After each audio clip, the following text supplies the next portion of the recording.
Bonjour, bienvenue dans ce nouvel épisode du balado à l'écoute des volontaires, le balado du CECI. Donc, je m'appelle Marielle, je suis conseillère en communication au CECI et j'ai le plaisir aujourd'hui d'être accompagnée par Kumba Anouma, directrice Afrique pour le CECI également, et qui est normalement basée en Côte d'Ivoire et qui nous accompagne aujourd'hui à Montréal. Donc, on en profite pour enregistrer un petit balado. On est au studio, bien entendu. Et donc, aujourd'hui, merci déjà Kumba d'être avec nous. Et puis aujourd'hui, on vous propose un épisode hors série qui s'appelle Commerce au féminin, que se passe-t-il aux frontières? Et donc dans cet épisode, on va explorer un petit peu les réalités du commerce transfrontalier en Afrique de l'Ouest et notamment les obstacles que les femmes entrepreneurs ont dans leur quotidien et puis les solutions proposées également pour justement y remédier. Donc merci Kumba. Donc on va d'abord commencer. Donc, Kumba, déjà, toi, tu travailles déjà depuis plusieurs années dans le milieu un peu de l'entrepreneuriat et puis notamment en Afrique de l'Ouest. Et là, un petit peu plus sur le côté des femmes qui travaillent aux frontières, entrepreneurs. Est-ce que tu peux nous donner un petit peu le contexte? Qui sont ces femmes-là? Quel est leur profil? Et puis, voilà, dis-nous-en un peu plus, qu'on se projette un petit peu de qui on parle, pour savoir de qui on parle. Alors, bonjour Marielle et merci beaucoup pour l'invitation. Je suis très honorée, très excitée de participer à ce balado. Effectivement, donc j'ai une expérience de plusieurs années pour accompagner les femmes entrepreneurs en Afrique, notamment en Afrique de l'Ouest. Et ce qu'il faut savoir en fait sur cette thématique, c'est que l'Afrique est le continent qui a le plus de femmes entrepreneurs.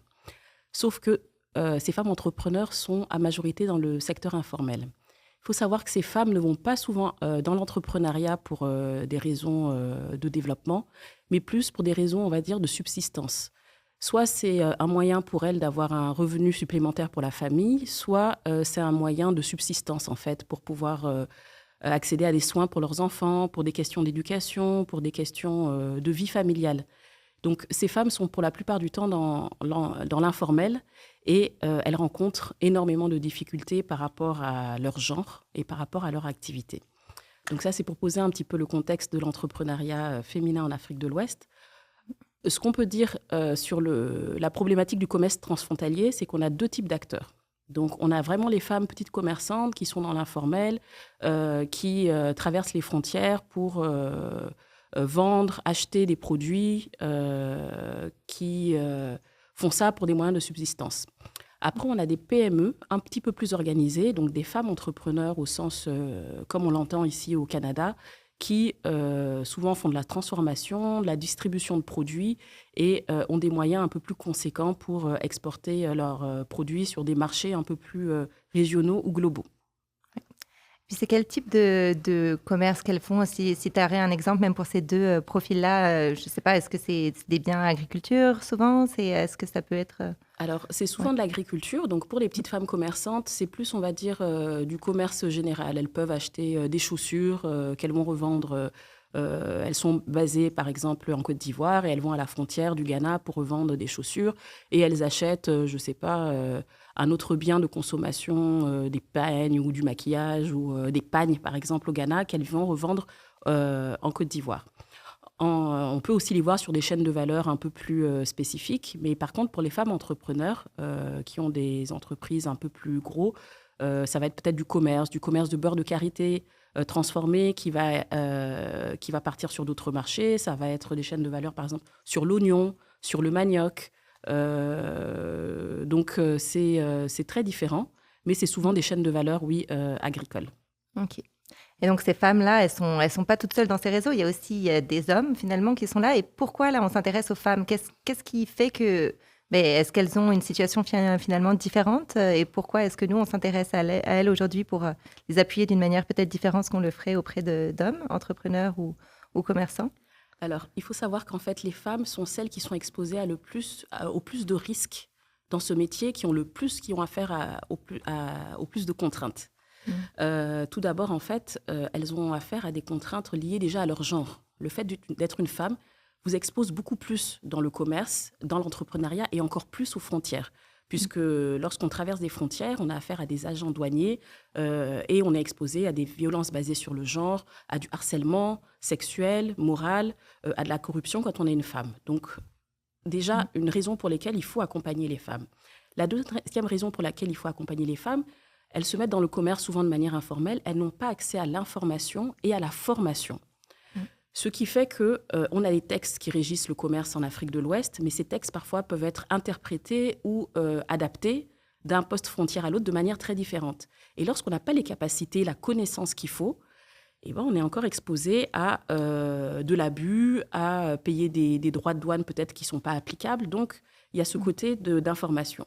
Et puis, le troisième côté aussi, en tant que femme, les études l'ont démontré, c'est que les femmes, en fait, sont celles qui ont moins accès au financement.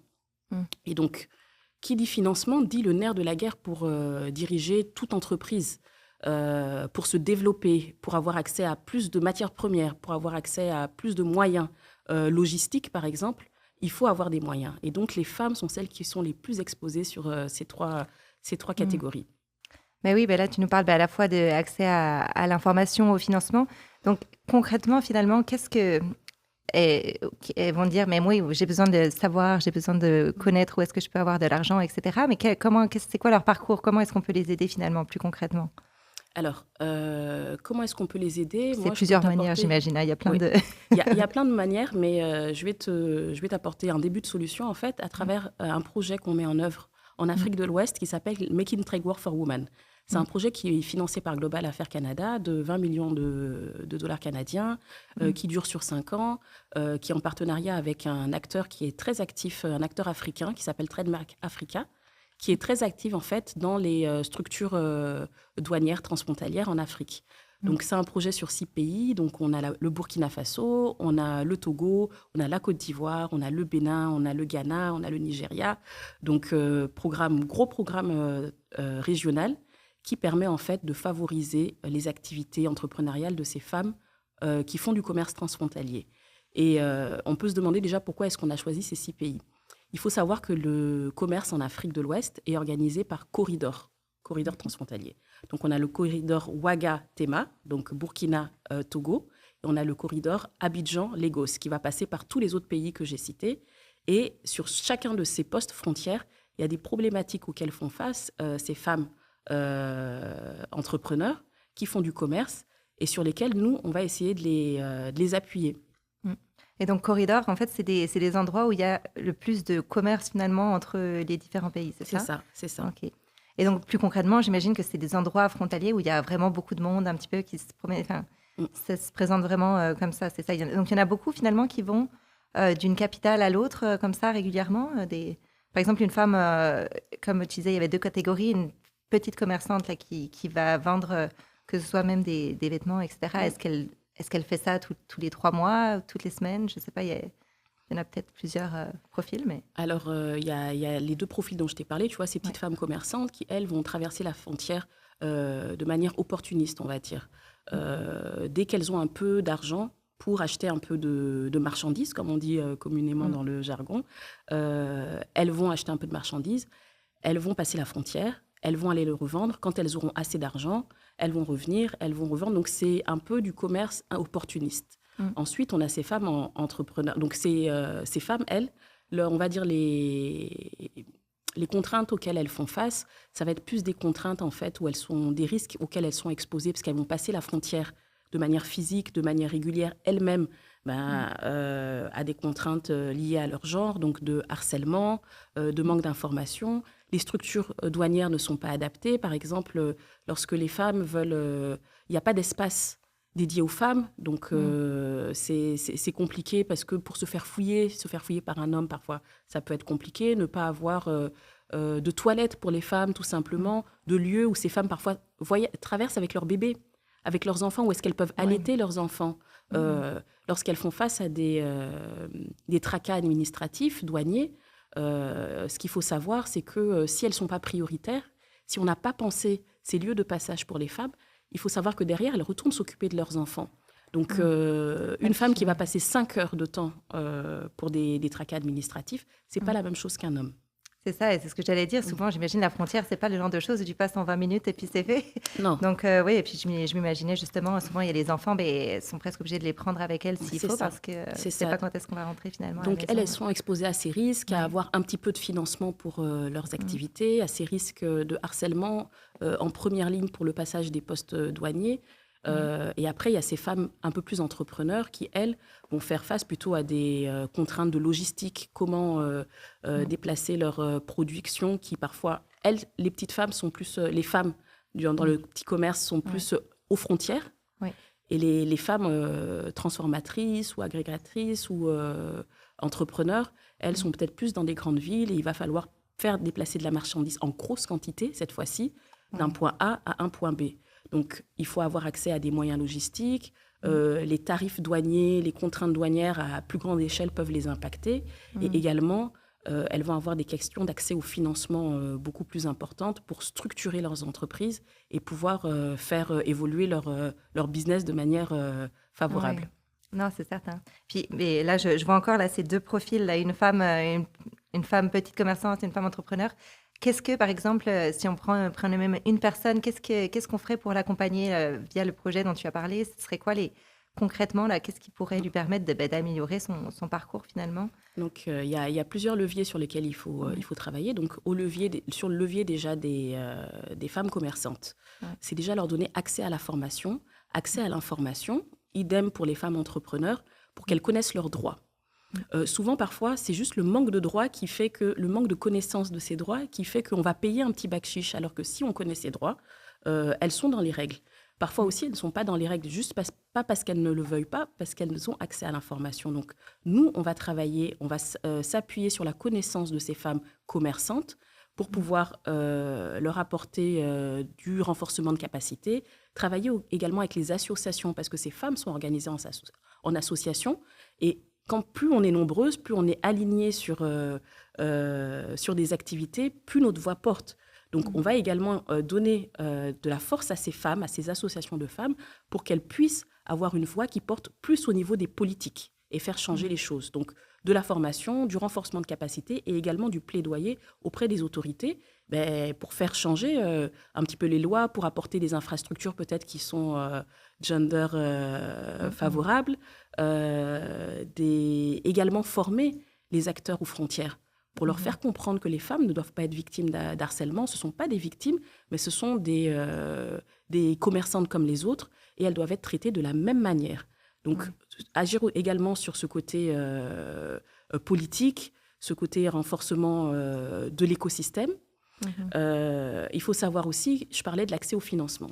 C'est aussi quelque chose de très compliqué. Donc, nous, on va travailler avec des acteurs du financement local pour voir avec eux comment est-ce qu'on peut designer des produits qui sont adaptés à ces femmes, des mécanismes qui sont adaptés à ces femmes pour leur permettre d'avoir accès à des financements qui vont leur permettre de développer leurs activités.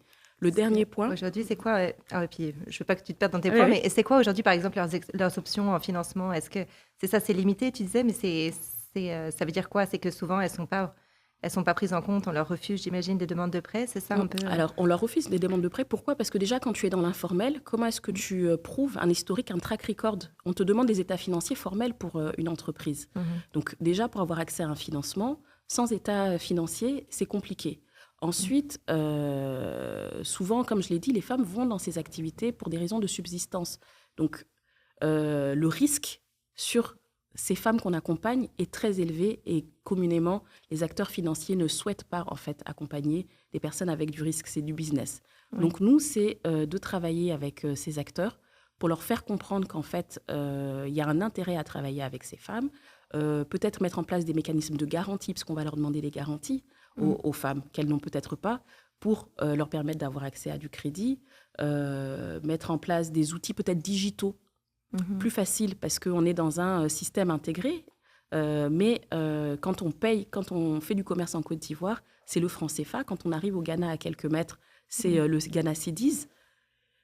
C'est difficile de payer, donc voir avec des moyens digitaux si on peut développer des applications qui vont permettre à ces femmes de pouvoir faire leur activité de manière beaucoup plus simple. Oui. Et je sais que tu avais un troisième point, d'ailleurs, mais juste pour continuer là-dedans, tu parles d'applications digitales. Est-ce qu'il y en a déjà qui existent, qui pourraient être des choses à rebondir sur Oui, donc le mobile paiement est quelque chose de très développé en Afrique de l'Ouest. Donc, je ne sais pas si je peux citer ou pas, mais il y a plein d'applications de mobile paiement qui permettent, en un clic, de payer un fournisseur, de payer de la marchandise.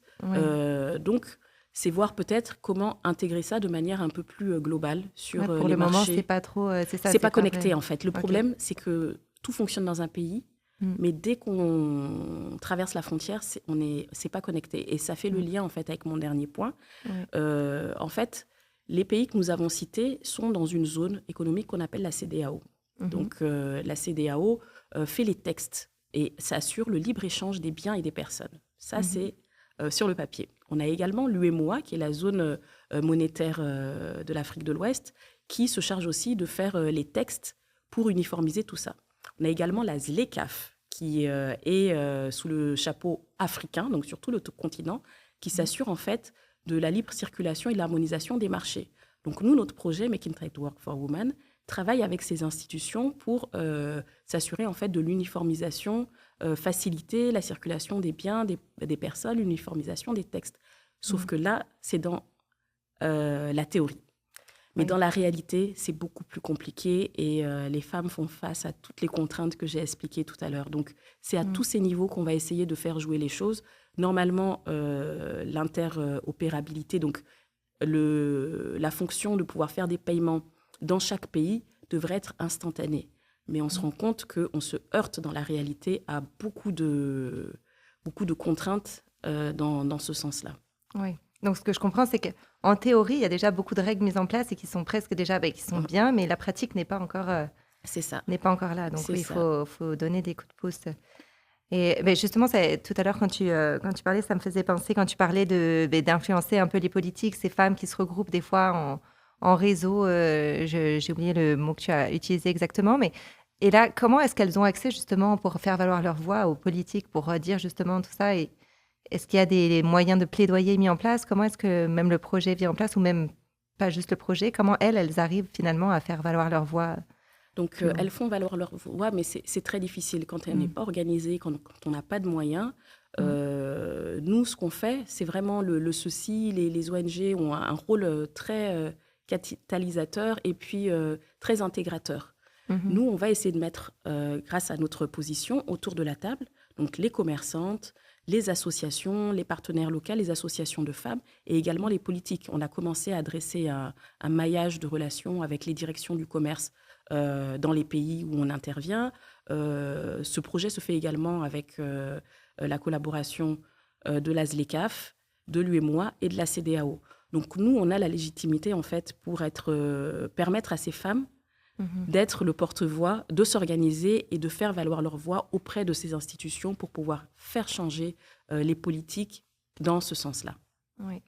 Donc je vois, il y a un peu ce rôle de rassembler un peu les différents acteurs finalement qui sinon travaillent un petit peu en silo et qui... Bon, après, j'imagine que ceci n'est pas le seul à faire ça, mais ça fait partie des acteurs qui peuvent finalement faire ces liens et qui sont importants. Exactement. Mais oui.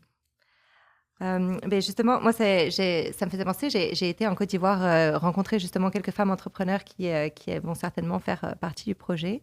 Et j'ai été étonnée, notamment dans plutôt la section plus des commerçantes déjà bien, qui sont déjà un peu plus établies, oui. Et donc, plusieurs d'entre elles m'avaient dit même, on a essayé un peu de faire du commerce avec les pays voisins et puis elles ont trouvé soit beaucoup de difficultés, que ce soit logistique, technique. Et finalement, il y en a quand même quelques-unes qui disent, finalement, moi, je préfère aller plus loin. Donc, elles vont parfois commercer avec la Chine, avec l'Europe, ce qui n'est pas négatif, mais ce qui est des fois un peu contradictoire parce qu'elles nous disent, moi, j'aimerais bien aller un peu plus proche, mais elles ont aussi plein de barrières. Je ne sais pas si tu veux parler un peu de ces barrières-là et voir qu'est-ce qui peut être fait aussi éventuellement pour permettre à ces femmes-là de pouvoir aussi recommercer un peu plus dans les pays frontaliers. Donc, c'est vrai que c'est très surprenant d'entendre que c'est plus facile de faire du commerce avec la Chine, par exemple, ou avec l'Europe, que de faire du commerce intra-régional. Et je vais faire une similarité. C'est plus facile de voyager vers Paris, d'Abidjan, que de voyager à Cotonou, à Dakar. Les prix sont plus chers. Pourquoi ? Parce que la demande déjà est moins forte et les moyens logistiques sont moins développés. Donc, il y a un manque de moyens, un manque de routes, un manque d'infrastructures douanières.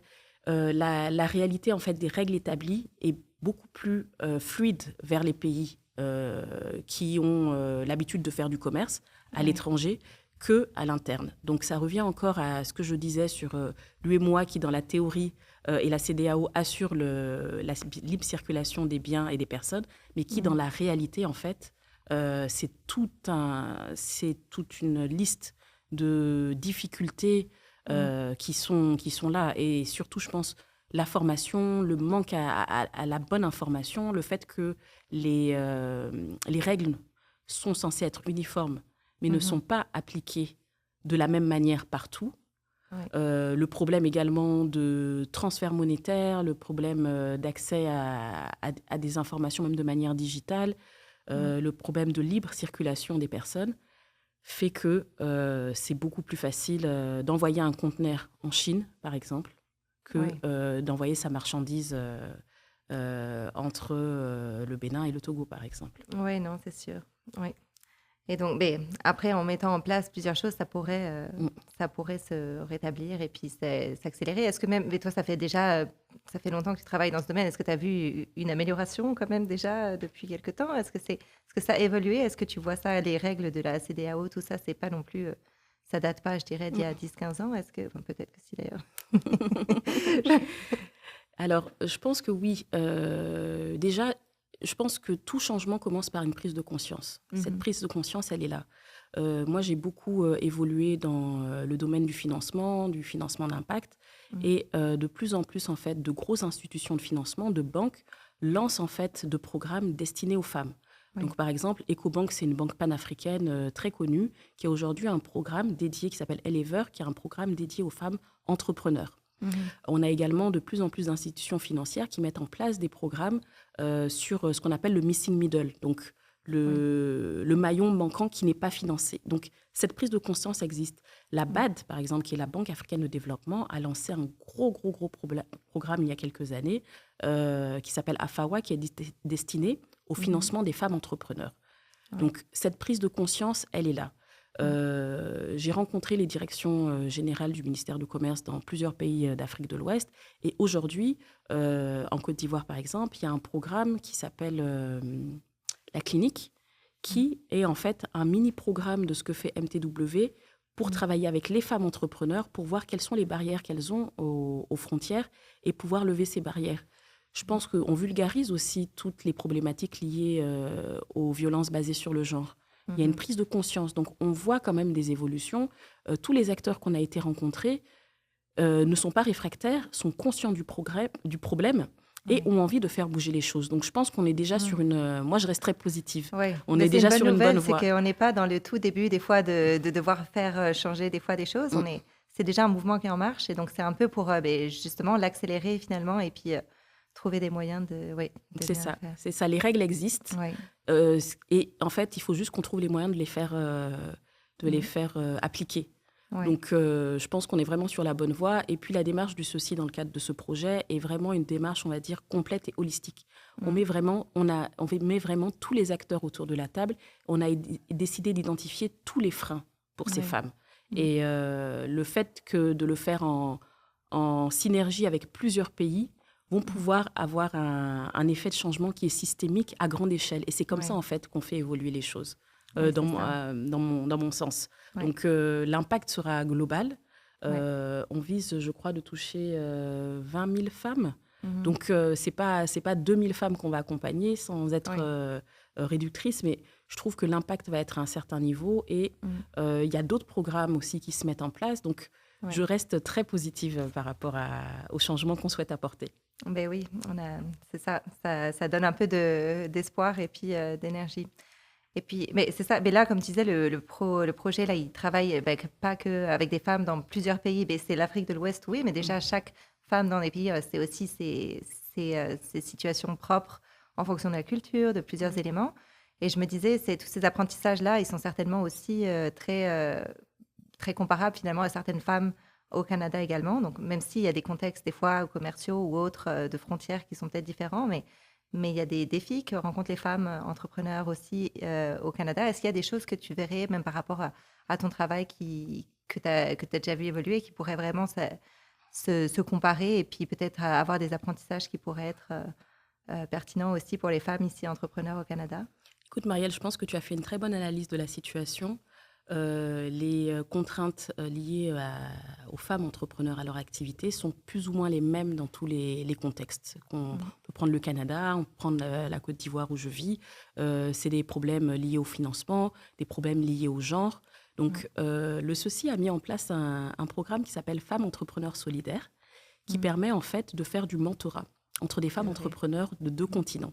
Donc, généralement, dans le monde du développement, on voit plus du mentorat, on va dire nord-sud, je caricature.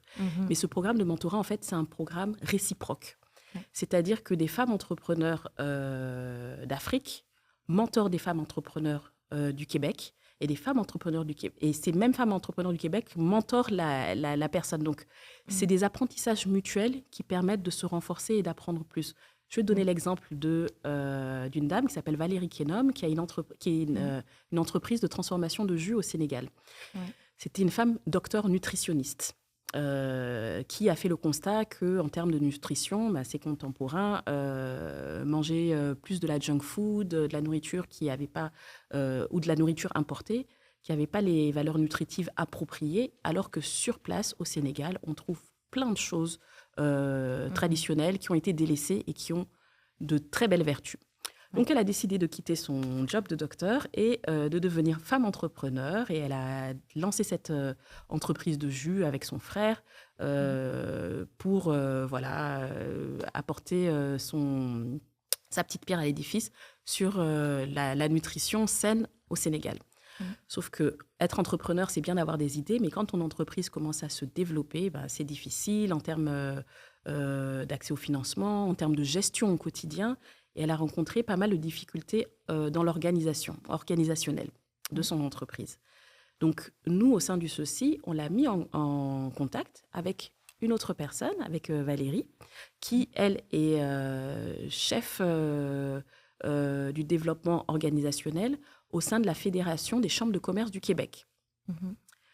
Donc, Valérie lui a apporté son expertise, mais l'entrepreneur, sa mentor aussi du Québec, lui a aussi apporté son entreprise. Et finalement, on a fait un jumelage. L'entrepreneur sénégalaise est venue ici au Québec, a participé à un panel, a pu développer son réseau. Et l'apprentissage, en fait, s'est fait des 2 côtés. Oui. Et d'ailleurs, je pense qu'elles ont tourné, c'était pas avec moi, mais je pense qu'elles ont tourné un balado. Donc, si jamais il y en a qui voudraient écouter leur expérience plus en détail, il y a un balado. Et puis, c'est vrai que c'était une histoire bien très intéressante. Et je vais te donner mon opinion en fait personnelle. Je pense que les femmes, en fait, je l'ai dit, en Afrique, mais je pense même dans les pays occidentaux, se lancent dans l'entrepreneuriat, mais font face à une difficulté majeure. C'est vraiment l'ambition, en fait. Les hommes ont moins peur de se lancer, de prendre des risques. Les femmes, elles vont calculer les risques et souvent se retrouvent très seules dans ce milieu. Et je pense que le réseau, c'est la première force quand on est une femme entrepreneur. Pouvoir partager ses craintes, ses réussites, ses succès, les femmes ont vraiment du mal à les partager. Alors que les hommes, eux, peuvent le faire, ne voient pas l'échec comme quelque chose de difficile. On peut en parler facilement, il y a du réseau, les choses sont faites quand même peut-être un peu plus pour les hommes, alors que les femmes vont être très conservatrices, vont rêver moins grand, dès qu'elles ont atteint un certain niveau de développement, de chiffre d'affaires, vont se dire, ça couvre les besoins de la famille, je ne vais pas aller plus loin parce que moi, je dois m'occuper de la famille. Et donc, il manque de réseau pour soutenir ces femmes et qu'elles puissent partager, en fait, leurs idées, leurs challenges. Et je trouve que leur laisser un peu la place de grandir si elles le souhaitent. C'est ça. Exactement. Donc, je trouve que cet exemple de mentorat est très, très bien. Oui. Non, oui, vraiment. Et écoute, ça me fait un peu penser à la dernière question aussi qui n'est pas forcément liée au mentorat, mais je voulais parler justement un peu plus aux auditeurs parce qu'il y en a c'est un podcast au début, un balado, pardon, qui parle plus aux volontaires au début. Et donc là, le projet Making Trade Work for Women est un projet qui va accueillir des volontaires pendant les 4-5 prochaines années. Donc, est-ce que tu veux nous parler justement quel serait éventuellement le rôle de ces volontaires-là quand ils seraient amenés à travailler avec le projet? Comment est-ce que des volontaires canadiens pourraient appuyer finalement ce projet Donc, j'encourage tous ceux qui nous écoutent à postuler au programme de volontariat du CECI et notamment pour le projet Making Tide Work for Women. Pourquoi, en fait, le volontariat, pour nous, c'est un levier très important pour pénétrer des espaces dans le cadre de nos programmes. Donc, par exemple, pour Making Tide Work for Women, je parlais tout à l'heure du manque d'informations digitales. Donc, on pourrait avoir des volontaires qui nous aideraient à développer, à participer au développement d'outils digitaux, à préparer du contenu pour l'accès à plus d'informations pour ces femmes, pourraient nous aider aussi sur la promotion, comment nous apporter des idées sur comment faire la promotion de leurs produits, de leur activité. Je vois aussi des idées pour nous accompagner sur le plaidoyer, peut-être travailler avec des chambres de commerce pour pénétrer ces espaces, pour pouvoir promouvoir les activités et l'entrepreneuriat féminin.